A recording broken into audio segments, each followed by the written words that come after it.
Hi friends, welcome to Manvasan channel. இன்னைக்கு பாத்தீங்கன்னா நம்ம பன்னீர் பெப்பர் மசாலா தாங்க பார்க்க போறோம். ஒரு 100 கிராம் பன்னீர் வாங்கி வந்து கியூபா கட் பண்ணி வச்சிருக்கேங்க. இப்போ இதை வந்து நான் ஒரு கண்ணாடி பவுல்ல சேர்த்துக்கிறேன். 1 டேபிள் ஸ்பூன் அளவுக்கு சோள மாவு சேர்த்துக்கலாங்க. சும்மா இது கோட்டிங் ஆகிறதுக்கு மட்டும்தான்.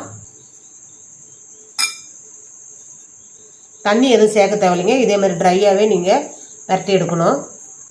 அவ்வளோதாங்க. இதில் ஒட்டின மாவு மட்டும் ஒட்டட்டும், அடியில் இருக்கிற மாவு அப்படியே இருக்கட்டுங்க.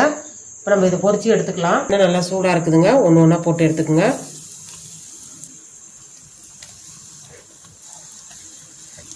நல்லா பொன் நிறமாக ஆகிற அளவுக்கு பொரிச்சு எடுத்துக்கணும். இது நல்லா கொஞ்சம் வேகட்டுங்க, அதுக்கப்புறம் திருப்பி விட்டுக்கலாம். அடுப்பு வந்து மீடியம் ஃப்ளேமில் வச்சுட்டு பொரிச்சு எடுங்க. லைட்டாக திருப்பி விட்டுக்கலாம். இந்த அளவுக்கு பொரிஞ்சு நம்ம எடுத்துடலாங்க.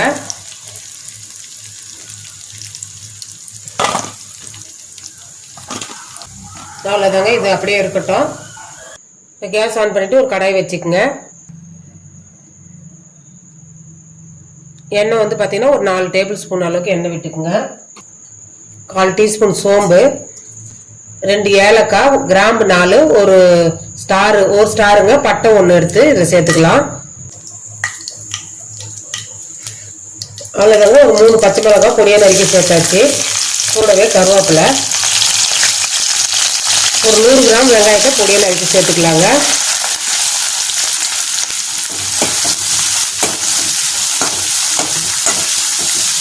வெங்காயம் தாங்க இந்த டிஷ்க்கு ஹைலைட்டாக இருக்கும், நல்லா டேஸ்ட்டும் கொடுக்கும் உங்களுக்கு.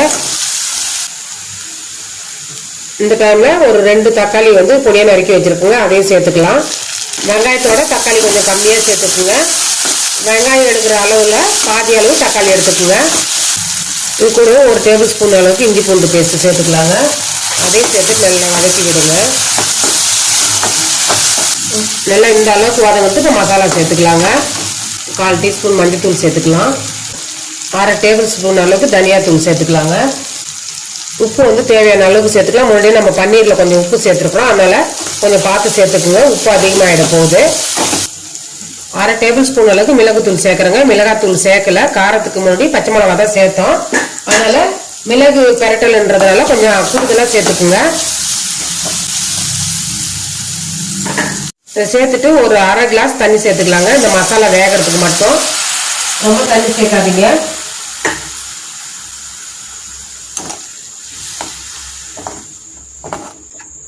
அவ்வளோதாங்க. லைட்டாக கிளறி விட்டுட்டு ஒரு 2 நிமிஷம் அந்த மசாலாவுடைய பச்சை வாசனை போகிற அளவுக்கு கொதிக்கிட்டேங்க.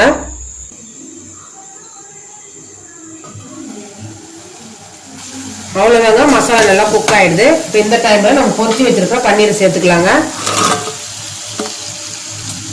சும்மா போட்டுட்டு ஒரு 2 பெரட்டுனா போதும். கூடவே பொடியாக இருக்குன்னா மல்லித்தாழை சேர்த்துடலாங்க. அவ்வளோதாங்க. பன்னீர் பெப்பர் மசாலா ரெடி ஆயிடுச்சு. அவ்வளோதாங்க. இந்த பன்னீர் பெப்பர் மசாலாவை நல்லா சப்பாத்தி கூட வச்சு சாப்பிட்டீங்கன்னா நல்லா செம்மையாக இருக்கும். இந்த ரெசிபி பிடிச்சிருந்ததுன்னா மண்வாசன் சேனலை லைக் பண்ணுங்கள், ஷேர் பண்ணுங்கள், கமெண்ட் பண்ணுங்கள், சப்ஸ்கிரைப் பண்ணுங்கள். பக்கத்தில் இருக்க பெல் ஐக்கானை கிளிக் பண்ணுங்கள். தேங்க்யூ.